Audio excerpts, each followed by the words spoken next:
episode 2 of FAFO Sports. My name's Frankie, My name's AJ. and today we're going to frank around and find out About the Boston Celtics. We're going to be doing a roundup of the Celtics as they stand at this point in the season and how I feel as a Celtics fan and how he feels as a Heat fan. They are lining up for the future. So I feel like on paper, good season. A lot of Celtics fans have not felt that at various points in the season for obvious reasons. I just feel like they've definitely, at points, have just not had their head in the game. Right. You've had like bad losses against teams that they really should be beating. December they had a loss against the Bulls. They had a loss against, I think, the Magic. They just lost against the Lakers. They just lost against the Mavs without Luka. Oh, yeah, that's true. For a team of this quality, seeing losses like that is frustrating. Yes. If it's a loss against, the Cavaliers, like they had earlier this season, that's one thing, because I know they're going to come back against them and they're going to beat them again. Mm-hmm. And really, it doesn't matter if they lose in the regular season, if they make it in the playoffs. But just because, I don't know, that first seed is so important, and the Cavs have been ahead of us all season. I feel like that's what makes the losses even more frustrating. Right, yeah. And it really is just like a continuation of, a frustration I've had for years with this Celtics team. But how could someone okay, listen, I understand being frustrated, but it almost feels like the Celtics in a way have been, and even with Mazulla, I'll be honest, I don't think Mazzulla's that well of a coach. There are times where Mazulla will make big substitutions. Questionable, big substitutions that are questionable. But dude, you guys have the Monstars on your team. That's the thing. Even before they made this lineup with Porzingis and with Holiday, back when they had Robert Williams and back when they had Malcolm Brogdon running point, you still felt like this Celtics team could be playing better than they do. Right. Because the thing is, especially now with this 5-and-out lineup that they have, they should not be losing to anybody. If they play to their level, nobody can beat them. Mm-hmm. And the thing is, they often don't. They often do questionable, stupid shit, or they just live and die by the three, and if the three's not falling, there's really nothing they can do. I will say, I do agree with you on that sense. There's one game, I think it was a playoff game last year. It was Heat versus Celtics. What was it? Was it game 3 or game 4 where it almost felt like the only thing the Celtics were doing was just huck up a three, huck up a three, huck up a three. You could even say that about game 6. They just barely won off that Derek White layup, but the 3-pointers in that game were just bricks all night. I can't believe they won that game, because honestly, wasn't that 107, 106? Yeah, because that was in Celtics games, if you just watch the first quarter, and if they just miss a bunch of threes, it's well, you just know how the rest of the night's going to go. Yeah. Because they're just not going to stop. I will say, recently, they have been in a really good run ever since, I would say, the Sixers game. Because that was one of those games where me and my dad were watching it, and it was first quarter, they were shooting 25%, something awful. So Sixers were up, and it's just all right, well, we know how this is going to go. And then third quarter, fourth quarter, they make a gigantic comeback. They start hitting their shots, which normally they don't. If they're having a bad shooting night, they never fix it. Right. But they got back in the game, absolutely dominated. And it's well, this is what we should be seeing, especially against a team like the Sixers. And ever since then, they've been on a really good run. Granted, they had that loss against the Mavs. But other than that, that Knicks game, particularly, phenomenal game. And that's a testament to what I'm saying about the matchups, because in the summer, I remember people going crazy over them getting the Nova Knicks back together. They got Bridges, and I'm well, this team's undersized. They don't have Hartenstein anymore. It's he did depart, huh? Even this is a very small team, and they have a guy like Thibodeau who's going to run them into the ground playing 48 minutes. 48 minutes a game. By the time they get to the playoffs, even fully rested, they can't match up. But especially after a full season of Thibodeau ball, I wasn't worried about the Heat. Not the Heat. I wasn't worried about the Knicks. Yeah, I'm obviously not worried about the Sixers. They've fallen off. Magic, they could surprise you, but I doubt they. Just because Paulo is Paulo is a factor, and also again, I don't want to say I'm confident that nobody in the East can beat the Celtics, because if the Celtics play like bozos, well, that's true. That is one thing. If Tatum wants, if Tatum wants to play hero ball and shoot like 5 for 21, then like we live and die by that. You know what I mean? So do you pin that on Mazulla, or do you just want to pin that on like a player's ego? It's not an ego thing because Mazulla tells him to play like that. Okay. You can watch videos of him coaching on the sidelines, and he's like saying like stick with the threes, because that really is his philosophy. It's like he knows the level of talent on this team. He knows what they're capable of shooting wise, and so he's like, if it's basically just it's a matter of volume, which is like you just put up enough threes. Eventually, some of them have to go in, and if they all start going in, then nobody can catch you, and you know that's a risky game to play. But that's the thing is, it's honestly not risky. So if you look at the analytics, right? It's like this is the team that makes the most 3-pointers of any team in NBA history. Mm-hmm. It's also the team that shoots the most of any team in NBA history. Right. Analytically, you just look at like, oh, their shooting splits are great. The offensive rating's amazing.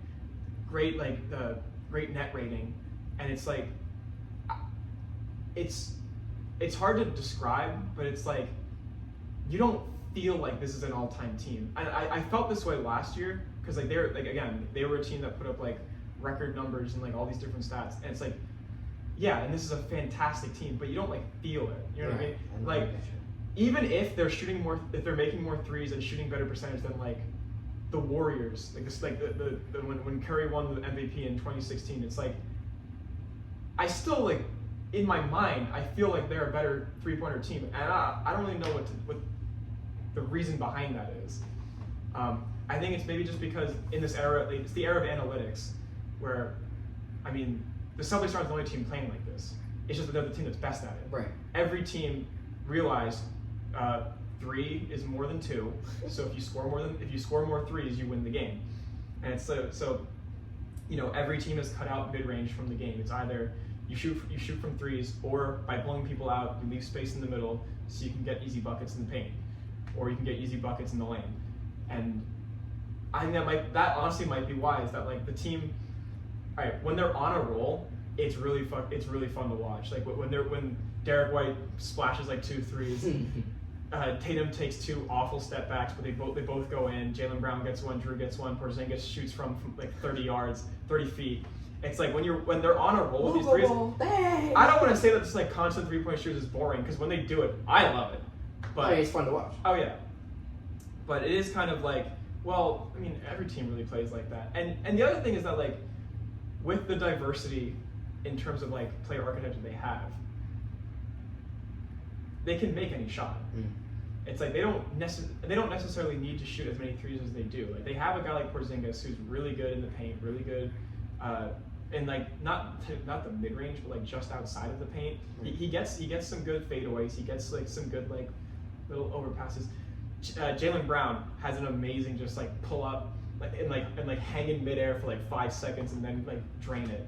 Like these guys all have the capacity for like shooting anywhere on the court, but they're just kind of coached to like only shoot threes, and it's like, well, all right, well, maybe like something a little different. You know I just feel like Mazulla could utilize the size that he has on the roster. Like you got a guy like Porzingis. I'll say Brown isn't as big as Porzingis, but they're physical guys on the Celtics roster. And why not? I mean, I get his philosophy. Oh yeah, live and die by the 3, right? But like, why not utilize your size? Abuse the paint more.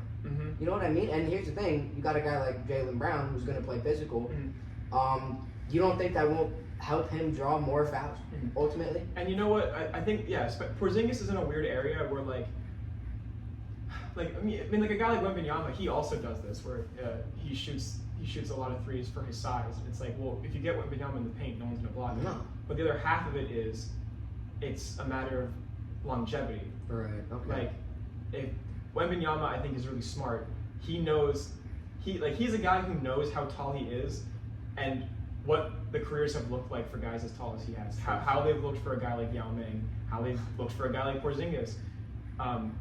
Once one of those injuries comes, they just pile up. It's true. So if you just stay behind the 3, get that shot down, and you're not going for like high impact, like high risk stuff in the paint, like where you're like bumping guys, you're coming down on impact. It's gonna be better for your joints. And I think for a guy like Porzingis, who's missed so many games last season, missed so many games this season, they're just trying. I feel like they're just trying to preserve him health wise, and maybe that's why they don't utilize him as much towards the rim as they do like outside. But I mean, even just having him on the court is just like draws defenders. You know, like his presence is more important than I feel like him being in the paint. That was the word. Not That was like the word I was going to say. Presence. yeah. Here, go. Sorry. No, you can go on. No, I was just going to say, like, if you have a guy like Porzingis, who, I guess, I mean, he is sort of a dual threat in the paint and outside of the, why am I drawing, like, at the three-point line. Someone like Porzingis, when they first drafted him, you may remember, like, Tingus, Pingus, you know what I'm saying? Like, oh, how he's proved those guys wrong. And I think, to your point where you said you're not making as many, like, I guess, risky plays in the paint where you could get injured. Instead, you're living by that three. Hey, if they're going in, they're going in. Yeah, exactly. So, and that's the thing is like, yeah, it works more often than it doesn't. It's just the times that it doesn't work is when it gets frustrating. Yeah. When you blow these games to easy opponents. And I feel like that's where the frustration comes from, especially knowing this is a championship winning team because we just watched it. they did, Yeah. And you're not even the first seed right now. And it's like, it's something. I mean, and that, you know, that's not even to say like there's like no bright sides. Like I feel like especially Peyton Pritchard has been incredible this season. It's obvious 6th man of the year. Like, yeah. Especially amidst like the types of injuries they've had. Like Porzingis missed a bunch of games, but also like Drew's missed games, Brown's missed some games, and it's like he's a guy that's like really stepped up and like upped his game to a new level this year, I feel like. And he's so confident just like running the floor that I feel like he wasn't last year. It's just, you know, it's good to know that there's like guys on the bench that you can handle that. Speaking of guys on the bench, you want to hear something I heard? Huh. Who do you think has the #1 net rating in the NBA? Which player? #1 net rating. Or was it? I think it was net rating. Yeah. Well, you said he's a 6th man, so. Gee, I have no clue. I'll tell you who #2 is. It's Shea. So who's Really? who's #1 in the league for net rating? I genuinely couldn't tell you. It's Luke Cornett. Cornett? Yeah. You're kidding. I'm not. How? That's a mystery to me. Luke Cornett. What's his rating? I had to find it. I heard it on the broadcast when they played against the Knicks. But that game against the Knicks, Luke Cornett. Listen, that game against the Knicks, Luke Cornett was phenomenal. It was crazy. Defensively, rock. He's not an offensive guy, but it's what he does on offense. He was running so many picks for Tatum and just like getting in between guys, like helping to space the floor, which is crazy for a guy who can't shoot to be like that good at floor spacing. But it's just like you hear stuff like that, and you're like, damn, like the Celtics, like on paper they have a super team. Like they have these guys who just like they have Peyton Pritchard, 6th man of the year. They have Luke Cornett with a ridiculous stat like that. They have Sam Hauser, who's like one of the top 5 highest 3-point percentage shooters in NBA history. It's like you look at guys like that and you're like, wow, like the hell, like it's not even people focus on the starting 5 and how good they are, but it's like, damn, like that bench is like a bench. And I think that's honestly low key. That's what makes an NBA team right now. If you have depth, like sure, like if you're starting 5, oh yeah, you can have the greatest starting 5. Right? Greatest starting 5 in the NBA. But if you don't have depth and players that are going to, like when you need players, and that's why I think the Knicks, low-key, aren't like as good as people say they are because they don't have a lot of depth. You got Thibodeau running people into the ground playing 48, 46-minute games. Really having depth at positions can elevate you. Yeah, and I feel like that's just in any sport, but especially in the NBA. There's just so much talent, I feel like, down the roster on every single team. Like it's not the era anymore where you can bring in LeBron and Bosh on the Heat and then fill out the roster with just like old vets. And it's like that team was great. I love that. But it's like I don't know if that team could compete. I mean, obviously you don't want to make a statement like that when you're talking about like 2013 LeBron. Like that dude can do anything. I know. But like that kind of philosophy of building a team, like the 08 Celtics, I don't think they could compete against the modern Celtics. Like really, it maybe not. In like a one-on-one game, that's different. But in terms of like an overall season, I feel like the 08 Celtics in today's league wouldn't be as strong or have as good of a record as the current Celtics, just because they have such a spread of talent across the entire roster. Right. I feel like low key too, like just with how times have changed. Mhm. I agree with your statement there. Mhm. Like, if you were to pit certain because there are always those conversations like, oh, how would this team do against this team? It's like, okay, number one, first off, back in those times, and it's not even that too far back, but let's go with like the Bulls versus I don't know, like could the '96 Bulls compete with the Celtics this year? Do you think they would? Yeah, I think it'd be a game. But who would win? Would it be the Celtics? Why? If the Celtics, like I said, if the Celtics play to their level against any team in the league, they win. I feel like if the Celtics play to their level against any team all time, they win. Yeah, and that's what I'm saying. At the end of the day, I feel like the NBA, albeit it seems like there are less players that have longevity, it just feels like the competitiveness and having those players who can be tough and more physical really makes a difference over team like older teams. Because you think about that '96. Plus skill. If you think about that Bulls dynasty or whatever, like their strength again, they have that big three, but they also have the strength of like depth. And you think because they have like a guy like Tony Kukoc, but even then, like that depth doesn't extend as deep as like the depth on rosters today do. Yes. Just that there are just more players in the league, and just more players in the league who are on a baseline more talented than players used to be. I mean, making a comparison like that, like eras to eras, or people always focus on what those eras didn't have. They don't. I feel like the '08 Celtics is a good question, just because like you have to think about how their skills could translate to, like today. Because you think about like Kevin Garnett, he was like a monster mid-range shooter. He was an incredible mid-range shooter, and especially back then, this is before they realized, hey, if you just step 2 feet back, that's an extra point. You can already shoot from this distance. Just move a little bit more back. I think if Kevin Garnett grew up in this era of basketball, he'd be like a Wembanyama, like Porzingis type guy with 3-point shooting. Obviously, Ray Allen can 3-point shoot. Paul Pierce can 3-point shoot. Rajon Rondo, he was more. He was definitely more of a driving guy. But yeah, like I don't know. That's a hard comparison, just because like they do have those skills to translate to today's game. I'm not saying they're like bums or whatever. No. They could very easily do that, and you know you gotta think about like what like. But I guess it really is just like the rest of the roster. Like I don't know, a Brian Scalabrine or a Glenn Davis. I don't think as bench pieces. I don't think they're as good as like a Luke Cornett, a Sam Hauser, Neemias Queta, Al Horford, guys like that. I feel like in a league with like not that much talent right now in a quote unquote boring NBA, as Kevin Durant said, having depth and having those players who can come in and just be role players. Fill in the spots. Hey, this guy needs a little bit of a break. Okay, this guy's a great role player. He can come in and basically continue the same splash that the player has. I think that's way more important in today's NBA than it has been in past. And the Boston Celtics are a great example of that. I would say looking forward to the playoffs. Do you think you're gonna get the 1 seed at one point? I think it's possible. I mean, they've been bringing down that. It was 6.5 games, now it's 5. It's definitely catchable. Right. And I think the run they're on right now, they're really pulling things together, even with guys like Brown and Drew out. Like Tatum is really stepping up, I feel like, compared to normal. Like Tatum, again, like he's such a weird superstar because like he's a guy who has everything, but you just watch him play and it's like he just does so much frustrating stuff.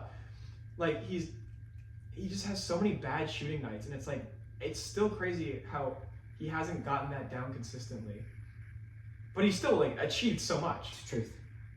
If a guy like him can just just cut out the stupid mistakes, cut out the hero ball, fix his jump shot, because he used to have an amazing jump shot. I don't know who his new shot doctor is.